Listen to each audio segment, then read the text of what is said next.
आज मैं गमगीन हूँ। मैं कौन हूँ? लोग मेरे बारे में बहुत कुछ कहते हैं, लेकिन आज मेरा कुछ मन था कहने को। मैं आप सब लोगों के सामने मेरी बात को थोड़ा ध्यान से दीजिएगा। मैं ये हूँ।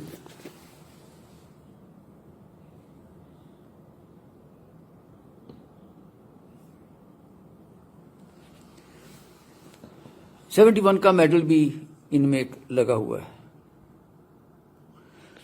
मैंने सर मैकमोहन जो रेखा है जिसका आज जिक्र हो रहा है उसको भी देखा है। बताना इसलिए नहीं चाहता कि आर्मी का प्रोटोकॉल मुझे अभी तक याद है। मेरा सिर्फ आज गिला एक जगह से है। थोड़ा सा चाहता हूं मैं अपने देश की जनता को अब कहना चाहता हूं कि मेरे प्यारे दोस्तों, भारत कमजोर नहीं था, ना है, ना रहेगा, कभी भी नहीं था।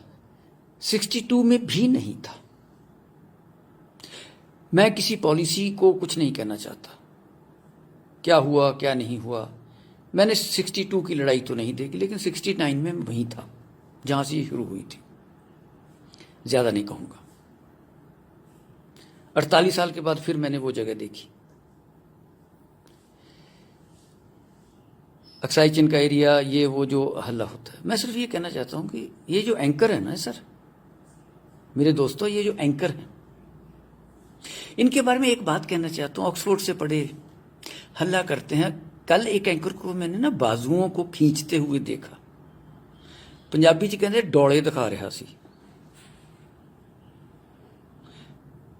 मतलब 15 लाख रुपया वो एक महीने की तनख्वाह लेता है, और जिसके बारे में वो हल्ला कर रहा था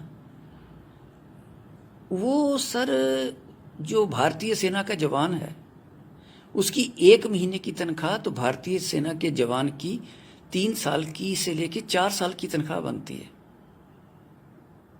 कभी गोली नहीं चलाई इन लोगों ने, कभी दुश्मन को नहीं देखा। पढ़ करके धुआं निकाल दिया साहब इन लोगों ने। टीवी देखना बंद करिए सर। टीवी के ऊपर मेरी रिक्वेस्ट है सर कि जो भी वहां जनरल तक आते होंगे वो मेरी सीनियरिटी के हैं। आप क्यों आते हो? जब आप थे जनरल तो कभी आप पसंद करते थे कि आपकी टैक्टिक्स को टीवी पे डिस्कस किया जाए? जो आप कहना चाहते थे कि प्रीवियस गवर्नमेंट्स ने ये नहीं किया या आज की नहीं किया, गवर्नमेंट्स तो गवर्नमेंट्स होती हैं। आपने कभी लिख के दिया तब कि ऐसे नहीं ऐसे होना चाहिए? ऑब्जेक्ट किया कब? कई जनरल्स ने किया। जनरल मानेक शॉ उनमें से एक थे। मेरा सौभाग्य है कि मैं उनकी यूनिट में था। पता ये बातें नहीं चलती। आप सेल्फ रेस्ट्रेन करिए। All my friends in the army, don't go to any channel, don't discuss anything with them. अरे 15-15 लाख रुपए आपको तो टीवी पे 2 मिनट का शक्ल दिखा के कह देते हैं कि देखो देखो क्या कहते हो, अब क्या होगा, कब क्या। अरे आर्मी की डिस्कशन ऐसे होती है, इस तरह से हम लोग चलते हैं, इस तरह से टैक्टिक्स बनाई जाती है, इससे स्ट्रेटजीज बनाई जाती है। प्राइम मिनिस्टर बात करें, डिफेंस मिनिस्टर बात करेंगे, सीडीएस बना रखे हैं और मंत्री भी तक है। Let them discuss the strategies what they want to do. Why are you making fool of the whole world? We have a strategy at place, it can go wrong somewhere, it is all possible. 62 की लड़ाई की बातें अब छेड़ देते हैं। और ये जो ये स्पोक्स पर्सन, क्या बदतमीजी की बातें करते हो भाई? डॉक्टर हो तो डॉक्टरी करो, इंजीनियर हो तो इंजीनियरिंग करो, कुछ और काम कर लो देश की सेवा के लिए। हमको समझाने आते हो? हम जो लड़ाइयां देखी हैं, कल को मुझे गाली देने की कोशिश करोगे तो मुझे कोई फर्क नहीं पड़ता, लेकिन सर ये भोली भाली जनता का मत बुरा हाल कीजिए। आप तो ऐसे करते हो। अरे इतनी ही तकलीफ है तो लीड करो ना मार्च। आपको तो ये भी नहीं पता, कई बंदों को तो, कि पुतला किसका जलाना है। एक नॉर्थ कोरियन प्रेसिडेंट का पुतला जला दिया, ये समझ के ये चीन का। हद है यार, ये हमारी सोच है। कमाल है भैया, कहां घूम रहे हैं इस देश को लेकर के आप लोग। सर टीवी देखना बंद कीजिए। मैं प्रधानमंत्री से ही कहूंगा कि क्या सर हम लोग इन लोगों को बंद नहीं कर सकते? हमें जो करना होगा हम करेंगे, अंदर जाएंगे, मारेंगे, पीटेंगे। अरे फौज कभी पीछे नहीं हटती सर। इनको बोलिए सर, इनको बंद करिए, स्ट्रेटजी तब बनेगी।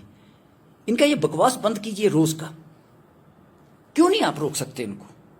सैटेलाइट पिक्चर लेके आ गए, ये हो गया, वो हो गया, वहां तीर जा रहा है बार बार बार बार, दिन में 50 बार वो तीर इतने हैं। इतने तो तीर रामचंद्र जी ने नहीं छोड़े होंगे जितने ये हर रोज टीवी के ऊपर छोड़ते हैं। क्या यार, ये क्या हो रहा है? सर इनको रोकिए, मैं आपसे बार बार रिक्वेस्ट करता हूं, इनको रोकिए। आज के लिए सिर्फ इतना ही कहूंगा कि सर ये 15-15 लाख रुपए लेने वाले एंकर एक महीने का, जिसमें फौज के 15 जवानों की एक महीने की तनख्वाह नहीं बनती, उनकी बात है सर मैं कर रहा हूं। ये उन जवानों का जो रोना देते हैं उनके भाव पे अभी भी पंजाबी से कहते हैं लाश पे बैठ के रोटियां खानियां। सर मैं ये भी पूछना चाहता हूं इन लोगों से जो आज तक हल्ला कर रहे हैं, जो पुलवामा में जो शहीद हुए थे, उनके घर कभी कोई एंकर गया उसके बाद उनसे पूछा कि उनके बच्चों की क्या हालत है? बहुत कुछ किया। कोई काउंसलर तक दोबारा उनके घर गया हो तो मुझे बता दीजिए, मुझे खुशी होगी। उनको भूल जाने में सर इतना तो